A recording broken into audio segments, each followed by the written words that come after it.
ये कहानी आपका जीवन भर साथ देगी, तो इस कहानी को अंत तक सुने। एक बार की बात है, एक लड़का था। उसका नाम सबल था, जो नगर में रहता था। वह अपने जीवन से बहुत निराश था। उसकी निराशा का कारण यह था कि वह अब तक अपने जीवन में कुछ नहीं कर रहा था। उसके माता पिता उसे ताने मारते थे कि आपके सभी मित्र कुछ न कुछ कर रहे हैं। दोस्तों के बीच भी अक्सर उसका मजाक उड़ाया जाता था। वह कहीं जाता तो लोग उससे पूछते कि आप क्या कर रहे हैं। उसे यह बताने में भी शर्म आ रही थी। वह कुछ नहीं कर रहा था। धीरे धीरे उसने रिश्तेदारों से मिलना जुलना कम कर दिया और लोगों से मिलना भी बंद कर दिया। वह ज्यादातर समय घर पर ही रहता है। वह अकेला रोता है और भगवान को कोसता है और अपनी किस्मत को दोष देता है। अब उसे अपना जीवन बोझ लगने लगा था। कभी कभी वह सोचता कि कब वह कुछ करने के योग्य बनेगा, और फिर वह सोचता कि जिंदा रहने से अच्छा मर जाना है। एक दिन वह अपने नगर की एक गली से गुजर रहा था। तभी उसने देखा कि एक उपदेशक दुख और परेशानियों पर उपदेश दे रहा है। वह भी उसी भीड़ में सबसे पीछे बैठ गया और गुरु के प्रवचन सुनने लगा। उपदेशक कह रहा था, दुख एक शिक्षक की तरह है, जो हमें जीवन की सच्चाई दिखाता है और हमें जीने का सही तरीका सिखाता है। आप चाहें तो जिंदगी जीना भी सीख सकते हैं। गुरुजी उपदेश दे रहे थे कि तुम चाहो तो कुछ भी हासिल कर सकते हो, और अगर चाहो तो एक कोने में बैठकर रो सकते हो। इन सभी बातों को सबल ध्यान से सुन रहा था, लेकिन शिक्षक की यह बातें पसंद नहीं आई। उसने खड़े होकर कहा कि कुछ भी सिखाने से दुख दूर नहीं होता। इसमें केवल दर्द होता है। दुख की पीड़ा अनंत है। ऐसा लगता है कि इसके बाद कुछ होने वाला नहीं है। इससे कुछ भी फर्क नहीं पड़ता है। इसके सामने तो मौत भी छोटी लगती है। उपदेशक ने कहा, फिर तुम्हारा दुख क्या है? सबल ने उसके सामने अपनी सारी व्यथा सुनाई और पूछा, मेरे दुख का कोई उपाय है तुम्हारे पास? यह सुनकर शिक्षक मुस्कुराए और बोले, तुम उस दिन मेरे पास आओ जब आपके जीवन में वास्तविक दर्द हो।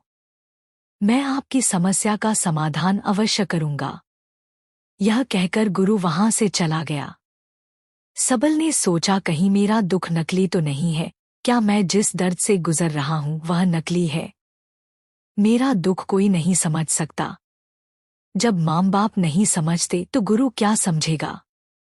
उनके दुखों से व्यथित होकर सबल ने एक फैसला लिया कि अब वह कुछ करेगा। सबल ने एक छोटा व्यवसाय शुरू किया, पर उसे सफलता नहीं मिल रही थी। लेकिन उसके घरवाले पूछते हैं कि क्या वह कुछ कोशिश कर रहा है। वह अपने व्यवसाय में लगा रहा और धीरे धीरे उन्हें सफलता मिलने लगी। फिर उसने गति पकड़ी और केवल 3 साल के अंदर ही वह एक बड़ा बिजनेसमैन बन गया। अब सबल के आसपास ऐसे कई लोग थे जो उसकी परवाह करता थे, जो उससे प्यार करता थे। अब उनके परिवार के सदस्य भी उसकी तारीफ करते नहीं थक रहे थे। दिन ब दिन उसके मित्रों की संख्या बढ़ती जा रही थी। अब वह अपनी जिंदगी से बहुत खुश था। उनके कुछ दोस्तों ने उन्हें सलाह दी कि जब आप एक बड़ा बिजनेसमैन बनकर बहुत खुश हैं, तो सोचिए आपको कितनी खुशी होगी अगर आप इस शहर और इस राज्य के सबसे बड़े बिजनेसमैन बन जाते हैं। कितने लोग आपसे जुड़ना चाहेंगे, आपकी कितनी बड़ी ख्याति होगी, और स्वयं राजा भी आपसे दोस्ती करना चाहेंगे और जरूरत पड़ने पर ही आपसे पैसे उधार लेंगे। दोस्तों की यह बात सबल के मन में घर कर गई। अब वह और पैसे कमाने की कोशिश करने लगा, लेकिन उसे यह सब बहुत ही जल्दी चाहिए था। वह समय बर्बाद नहीं करना चाहता था। उनका अधिकांश समय इन चीजों को प्राप्त करने में लगाने लगा। इसलिए वह ऐसे काम करने लगा जो सही नहीं था। उसने बड़ा उधार लेना शुरू कर दिया। उसके दोस्तों से पैसे की मात्रा और अधिक मुनाफा कमाने के लालच में वह अपने माल में मिलावट करने लगा। उसने अन्य व्यापारियों के खिलाफ भी साजिश रची और उन्हें डराया धमकाया, जैसा उसके दोस्त कहते थे वैसा ही करता था। वह इन तरीकों से ज्यादा पैसा कमा रहा था, पर अब उसके जीवन में पहले जैसा चैन न था। उनके मन की शांति गायब हो गई थी और वह रात को सो नहीं पाता था। वह हंगामे में रहता था। वह सब कुछ पाकर भी उन्हें किसी चीज में सुख नहीं मिल रहा था। एक दिन सबल अपनी गाड़ी में कहीं जा रहा था। तभी रास्ते में उन्हें उपदेशक का आश्रम दिखाई दिया। वह रुका और गुरु के पास जाकर बोला, संत, आपने मुझे मेरे पास आने के लिए कहा था जब मेरे जीवन में सच्चा दुख आता है। अब मैं बहुत दुखी हूँ कि मेरी नींद हराम हो गई है। मुझे कहीं भी शांति नहीं मिल रही है। इस प्रकार सबल ने अपनी सारी समस्याएं गुरु को बता दी। गुरु ने कहा, जब तुम पहली बार मुझसे मिलने आए थे तब भी तुम किसी दुख में थे। आपने उस दर्द से क्या सीखा? सबल ने कहा कि सिर्फ सोचने और चिंता करने से कुछ नहीं होता। आपकी दृष्टि को सच करने के लिए यह कार्रवाई करता है। और सिर्फ काम करने से कुछ नहीं होता, परिणाम भी मिलना चाहिए। जब आपको लगता है कि आपका लक्ष्य हासिल नहीं होने वाला, तब राह में चाहे कितनी भी मुश्किलें आ जाएं, मन कितना भी निराश क्यों न हो, कितना भी लगता हो कि अब कुछ नहीं होने वाला है, तभी विश्वास करें, मैं जो भी कर रहा हूँ उसमें अवश्य सफल होऊंगा। लोग केवल सफल लोगों का सम्मान करते हैं। कोई कितना भी अच्छा क्यों न हो, वह हमेशा लोगों की नजरों में बोझ बने रहते हैं। यह सब सुनकर उपदेशक मुस्कुराया और बोला, जब आपके पास है तो यह वास्तविक दुख नहीं है। अपने जीवन में वास्तविक दुख आए तब मेरे पास आओ, मैं उसे ठीक कर दूंगा। सबल ने जाते समय साधु को सोने के सिक्कों से भरा घड़ा भेंट किया। घड़े को देखकर गुरु ने कहा कि यह मेरे किसी काम का नहीं है। उस पेड़ के नीचे गड्ढा खोदकर गाड़ दो। सबल ने घड़े को पेड़ के नीचे दबा दिया, जैसा कि गुरु ने बताया, और वहां से चला गया। कुछ दिनों से कारोबार ठीक चल रहा था, लेकिन व्यापार के गलत तरीके के कारण धीरे धीरे उसे व्यापार में घाटा होने लगा। उसकी सारी दौलत धीरे धीरे खत्म होने लगी और एक दिन ऐसा भी आया जब उसके पास कुछ भी नहीं बचा और उस पर कर्ज का बोझ चढ़ गया था। परंतु वह निश्चिंत था, क्योंकि उसने अपना सारा कर्ज अपने दोस्तों से लिया था। उसने सोचा कि उसके दोस्त बुरे वक्त में उनके साथ खड़े रहेंगे, लेकिन ऐसा कुछ नहीं हुआ। जैसे ही बुरा वक्त आया, दोस्त पहले उससे कर्ज मांगने लगे। अगर उसने कर्ज नहीं लौटाया, उन्होंने उसे जान से मारने की धमकी भी दी। उनके सभी शुभचिंतक और प्रियजन उससे दूर हो गए। उसके दोस्त, जो उसके साथ मस्ती किया करते थे, अब उससे दूर भाग रहे थे। उसका परिवार उसकी गलतियां और कमियां गिनने लगा। उनकी सारी संपत्ति नीलाम कर दी गई और उसके पास कुछ भी न बचा। जब उसने अपने पिता से मदद मांगी, पिता ने कहा कि मेरे पास थोड़ी सी संपत्ति है, मैं तुम्हारी माँ को क्या कहूँगा अगर मैं तुम्हें दे दूँ। यह संपत्ति हमारा अंतिम उपाय है। सबल के मन में गहरा दुख छा गया। उसके आसपास कोई नहीं था जो उनके दुख को समझ सके, जो उसे संभाल सके। जनता के इस विश्वासघात के कारण वह अंदर से टूट चुका था।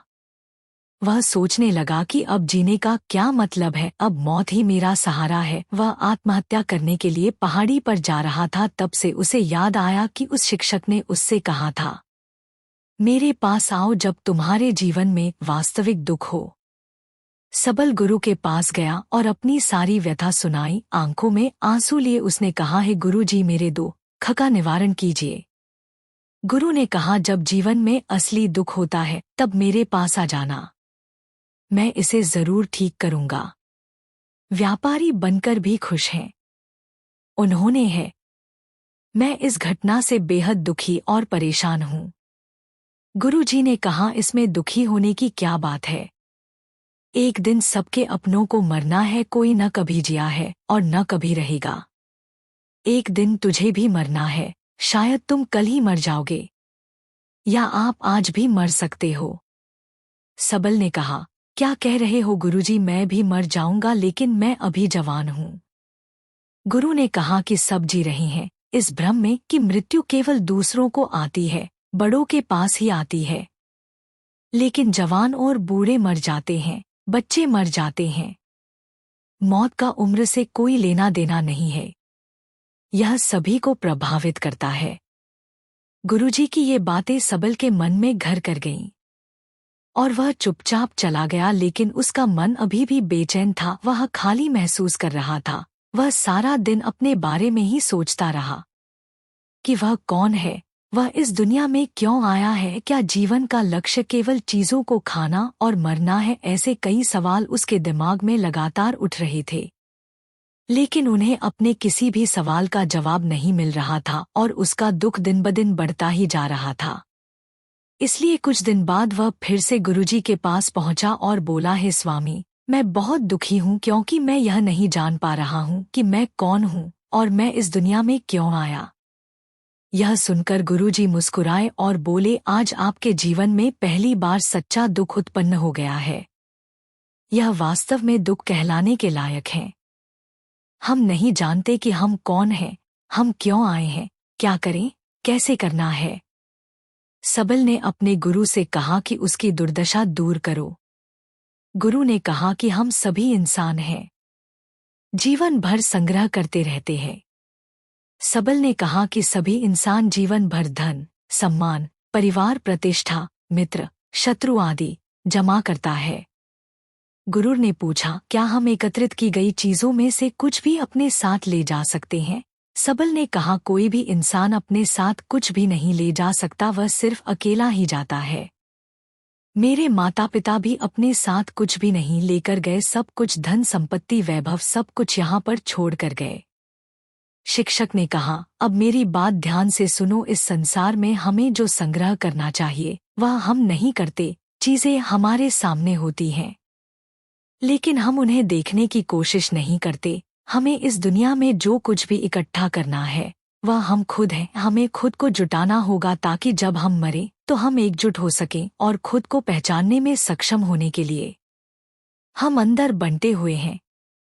हम प्यार, नफरत, गुस्सा, ईर्ष्या, क्रूरता, धन, स्थिति, प्रतिष्ठा, सम्मान, पहचान, धर्म, जाति, सैकड़ों हजारों ऐसी चीजों और इच्छाओं में हम विभाजित हैं और टुकड़ों में जीवन जी रहे हैं। इस विभाजन के कारण हमारी चेतना कभी एक नहीं हो सकती।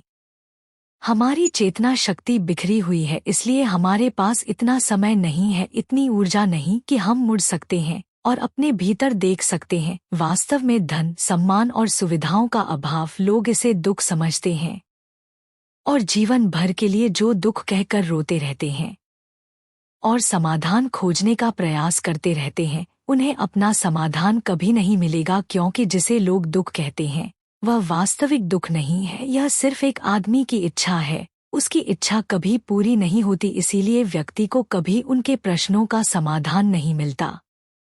इसलिए इन सब से परे यदि आप अपने दुखों का अंतिम समाधान चाहते हैं तो सबसे पहले खुद को समेटो। इस दुनिया से अपनी ऊर्जा वापस ले लो और इकट्ठा करो।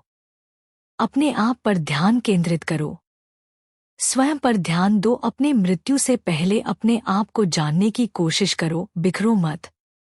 सबल ने कहा, तो गुरुजी, क्या हम इस संसार को छोड़ दें? हमारी सभी इच्छाओं को मार देना चाहिए, किसी से प्रेम नहीं करना चाहिए, धन संग्रह नहीं करना चाहिए, सम्मान की आशा छोड़ देनी चाहिए। शिक्षक ने कहा कि भावनाओं और इच्छाओं ऐसे बिखरे हुए मनुष्य में से निकल आओ, जैसे कोई पत्थर पहाड़ से गिरे जिस पर पर्वत का कोई वश नहीं है सिवाय देखने के। परेशान होना और कुछ खोना, वैसे ही बिखरे हुए मनुष्य की इच्छाएं बेकाबू और दर्दनाक हैं। उसका अनियंत्रित मन इच्छा करता रहता है और कल्पना करता रहता है और यह दुख देता है। लेकिन जब एक व्यक्ति अपने मन को एकत्र करता है तो वह जो कुछ भी करता है वह उसके नियंत्रण में होता है। फिर उसकी इच्छा से इच्छाएं भी उत्पन्न होती हैं।